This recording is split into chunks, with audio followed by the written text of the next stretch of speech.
Yeah, my daddy. Somebody said one time that most men lead lives of quiet desperation. Well, that was my daddy. Except sometimes his got loud. Well, he did all kinds of things. He had a lot of odd jobs. Odd job, like weird jobs. I remember for a while he was a commercial crawfisherman. Yeah, I remember getting up and leaving, go to work at crack of dawn, this reel of 50-pound test line with a little piece of bacon rind tied on the end of it.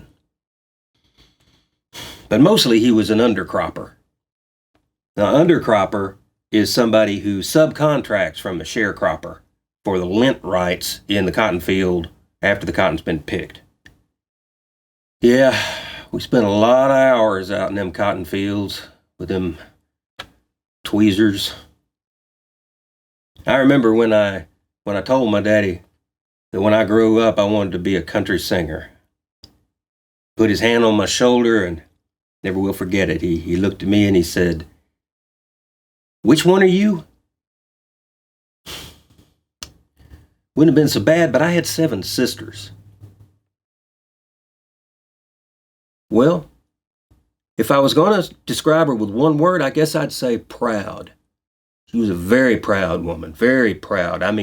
She hated to ask anybody for anything. She'd rather just take it. We didn't have no allowance. Mama sent us out very early to work, to earn our money. She said, that teaches you the value of money, and it teaches you to take care of your money. Of course, it didn't matter how well we hid it, she'd always find it. We all did everything we could, just so we could all get by. My mother used to take in other people's laundry till they caught her at it. And she taught us to be self-reliant.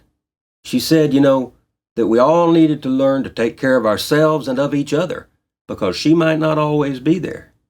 And she wasn't. Sometimes she'd be gone for months. And then she'd come back and I'd have a new little sister. Yeah, church was always very important to us when I was a kid coming up. I remember every Sunday we would all get together and all go down. We went to the Missionary Baptist Church. They reserved the balcony just for my family. I believe they built the balcony just for my family. The pastor was Brother Hollister. Real nice fella. I remember he was a real nice fella. Surprisingly accepting of other faiths, too. I remember him talking to my daddy one time after church, saying, "Mr. Terwilliger, have you ever thought about trying the Catholic Church?"